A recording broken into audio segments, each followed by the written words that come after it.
the dignity that he has shown in a situation that despises dignity. The humanity that the man has shown in a situation that demands that you become inhuman in order to survive has been an inspiration all these years, and it has been a pleasure to be able to read his work and to have some interaction with it. It's deepened me as a human being, and it's an honor to be the first to read his words to you tonight. This is from his book, which I hope everyone has. It is Manumission, The Liberated Consciousness of a Prisoner Abolitionist. And this one is Lesson 3. Mississippi Liberation, the Mississippi Liberalism and the Caste System. A, white supremacy and racism. I began to witness, yet not understand, the depth and breadth of racism when I was a child in Mississippi back in 1959 when I was 8 years old. My father was an avid baseball fan, and after a futile attempt to encourage me to share his enthusiasm and embrace the game, he decided that he would take me to Fenway Park for a Boston Red Sox game. I do not recall any anticipatory feelings toward seeing an actual live baseball game, but I do recall being overjoyed at the prospect of spending a day with my father. He brought a baseball glove home with him from work one day, handed it to me with a smile on his face, and told me that the glove would allow me to catch any fly balls that came my way as we sat in the stands of Fenway the next afternoon.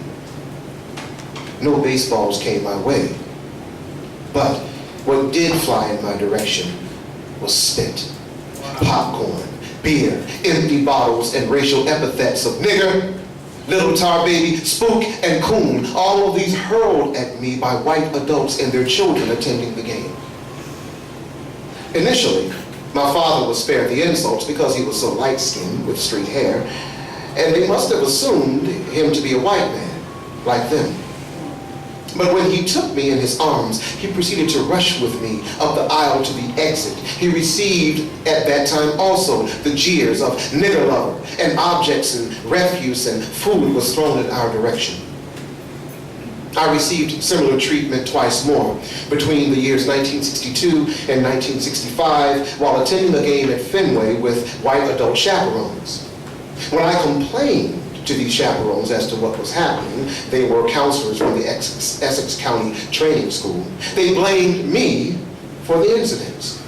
And I was punished by having to perform 2 hours of push-ups once we returned to the training school from the outing. To this day, at age 58, I despise the game of baseball. And I despise the Boston Red Sox in particular. I equate the Red Sox insignia as a symbol for racism, similar to the cross of the Ku Klux Klan. Although I was not born to remember what happened to baseball legend Jackie Robinson in 1945 when he tried out to play for the Red Sox, my father and mother were. And they related to me their recollections of the incident after my father and I returned from the ballpark in 1959. They told me that when Jackie Robinson came to Massachusetts in 1945, owner Tom Yawkey was said to have shouted from the stands, "Get those niggers off the field." In 1959, team manager Mike Higgins was reported to have said, quote, "There will never be any niggers on this team as long as I have anything to say about it," unquote. These same sentiments existed in 1949 when the Sox passed on signing Willie Mays to the team roster. People talk about the curse of the Bambino as the reason why it took so long for the Red Sox to win the World Series, while I grew up to believe that it was the curse of Jackie Robinson and Willie Mays, as for many decades after that, after the 1940s, black players have refused to play for the Red Sox. And this has narrowed their chances of winning anything. These are the words of Ralph Hamm. Articulate, masterful, direct, liberated. We're talking about a man who has more degrees than an oven, An educated man who uses time wisely. And when he gets out, and I have every faith that he will get out, I cannot wait for him to unleash that fierce intellect, education, knowledge, wisdom, humanity, and liberate this world from the prison that we are in. Yeah. Thank you. Thank you, Reggie. Beautifully, perfectly said. Right on. Okay. However, you never heard of that perspective of the Red Sox, ever. Only Ralph Hamm could give that perspective in Boston about the Red Sox. Okay.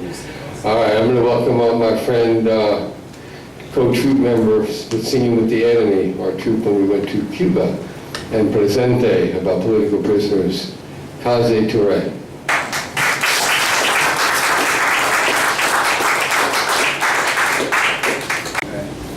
How y'all doing? Good. All power to people. All power to people. I want to thank everybody for coming out here for this, on behalf of Ralph and a lot of other prisoners that's inside. I'm honored to be here, to be able to speak and talk about what some of the things that Ralph wrote in this book is. I think it's really beautiful, and it's like, I never met Ralph, though I was in Walpole and I did 10 years. My brother Arnie King probably has and probably was with him through a lot of the years, because Arnie's been locked up 41 years. So they probably fell around the same time. But when I was in Walpole, it was in 85 and 86 and 87. And I never left Walpole, Norfolk, for like 2 or 3 weeks, and then it was back to Walpole. And I didn't leave Max Joints. But what I like to talk about in the book, there's a few different things. I mean, this book is really beautiful. And what it is that makes me feel like Ralph, he wrote this book so that a lot of people outside would understand what's going on inside, you know, and breaking it down in a way for people outside that they don't really get, don't really understand. You know, when he talks about some of the things that were set up by this country and this government since slavery all the way through, and how it was made institutionalized. He shows us in the book the steps that were taken so that we can undo the chips, because a lot of people really believe and have faith in the system, and they can't believe that people are this wicked that they would intentionally set things up in a way for people to fail, Right. for people to end up in jail. Right. You know, but it was their intention, and it's clear. It's so clear all the way through. Thank you, Kelsey. All right. Thank you for your perspective from the inside and the outside.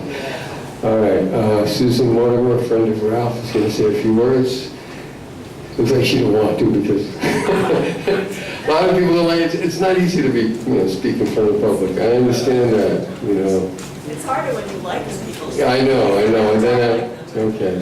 We like you. Please welcome Susan Mortimer, and then I have my friend, your friend, and then shoot after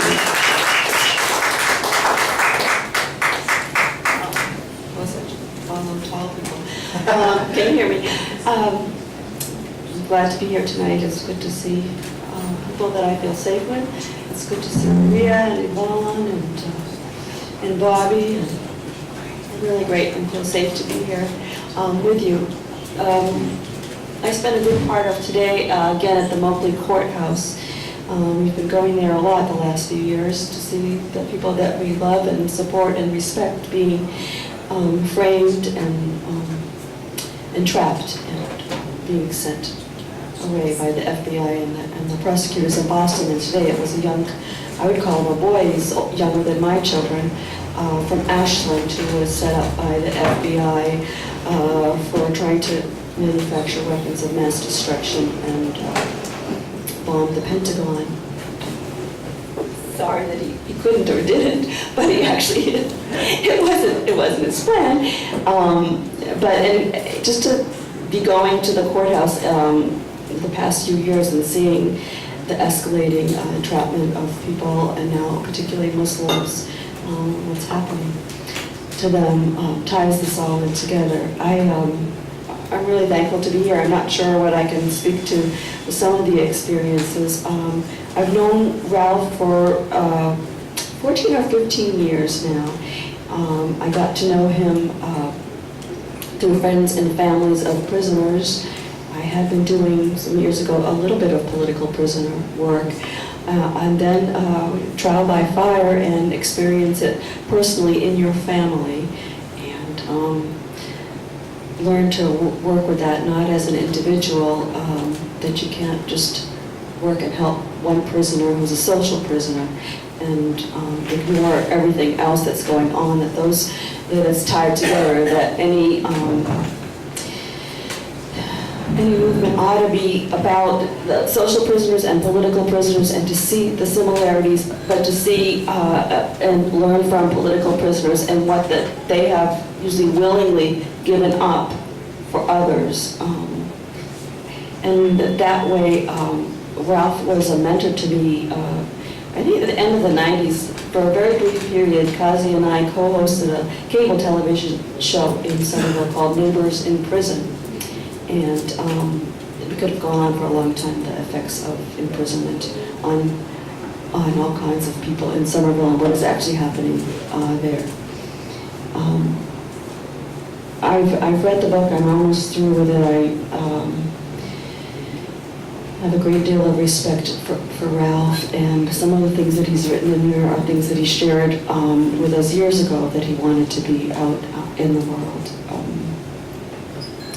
And what for me is particularly resonant is Ralph's talking about, to be short, to be talking about liberalism and white liberalism, and that is really resonating with me, and the experiences that he describes in there about how harder it is to deal with white liberalism than people who are maybe some more out there in their racism, and how we do it up so nice here, and we're very polite about it. And what particularly resonated with me, having people inside for 18 years, was, for me, the Department of Correction and the Attorney's Office and all that.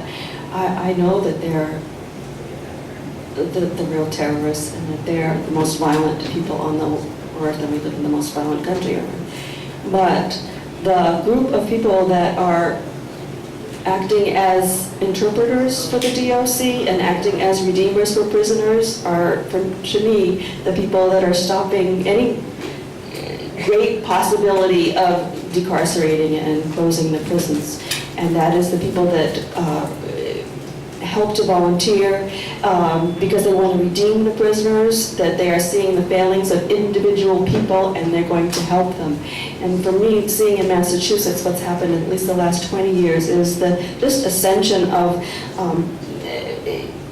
the kind of prison reform that is not a means to an end, but an end in itself.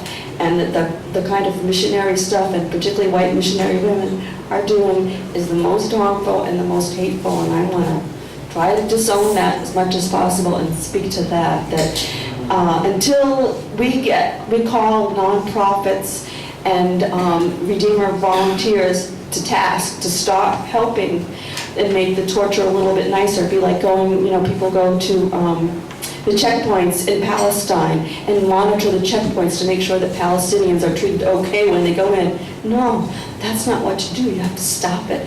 And Bobby and Ralph show that that can happen. And right now the DOC, particularly, that's the last thing that they want to see is some kind of solidarity. And that solidarity is going to take a lot of work. And I would say, again, personally, that I think the biggest,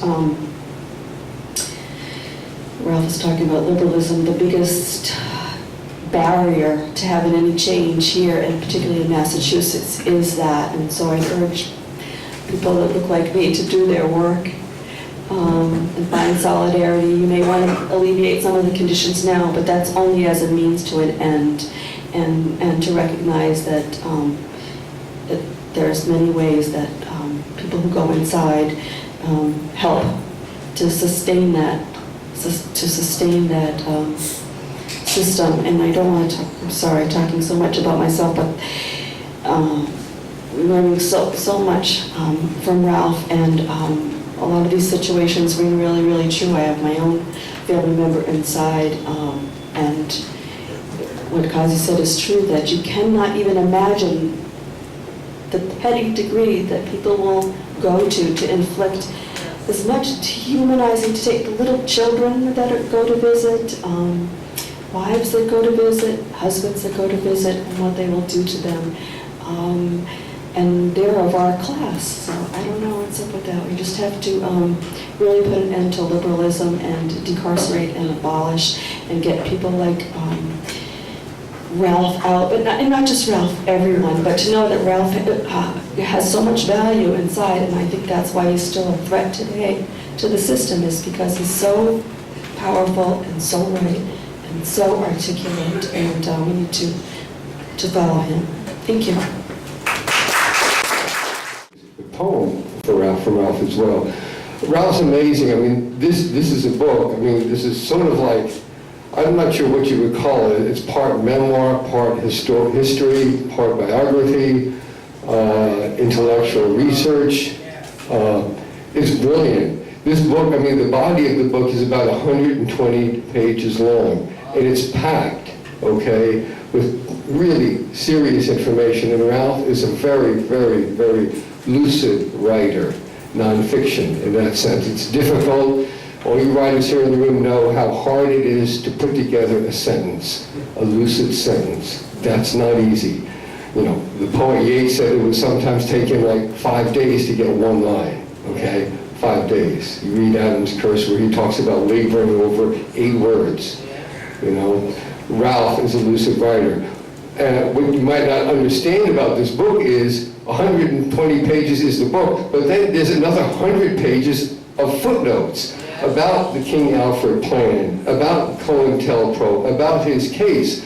And what you may not understand, it may not be obvious, is that Ralph does not have access to libraries out here. It's all in his head. He memorizes footnotes. He charts this shit out. I know this because I'm the one who worked with him to put this book out. You know, I'm his like shadow self out here. Okay, so Ralph would dictate this stuff to me. He would write this stuff down. You know, I was damn old 1950s Smith Corona damn typewriter because they won't allow him anything more because he's too dangerous to give anything. Or if he wants to buy a typewriter, they might charge him like $500 for the stupid thing, and he won't do it. So he's typing this stuff out by hand with little correcto type, okay? This is 2012. Ralph's materials are from basically from the early 20th century. And he's putting this kind of beautiful stuff out. That's what's amazing to me, that he keeps this all up in his head, he charts that down, he writes it out, he types it out, he works it out, and when it comes out, it shines. And that's the brother. And this is only nonfiction. You should see his poetry, which I'll read, and his metaphysics. He just got his degree from Boston University, he just graduated magna cum laude, okay? A few weeks ago. I was honored to be down there, you know, in the prison. You know, the dude's like 6'8". He's like, you know, I like this little dude beside him, you know, and his partner, where you were like these little people. Ralph said, this big dude, you know. And then, but after this, he has a book coming out. His next book is going to be Blackberry Juice, okay? It's going to be a collection of his poetry, his stories, his essays, okay? And then after that, he's got another memoir called Mississippi Mistreatment. That's his memoir that's going to deal with this whole system in Massachusetts. And he's got these books are already like written inside him, you know. Ralph has had a career as an artist. You know, in the 1980s, he would do these paintings. You can still go online, right? Okay? You can go on the internet and check him out. He made like something like 30 grand in the early 80s just by selling his artwork inside, okay? The dude's, you know, this is this cover. This is from pencil, okay? He did this with pencil, colored pencil, okay? That's how cool he is. And you can play about, I don't know what, 10, 12, 14 instruments? I mean, this is the dude, you know? So this is why probably they don't want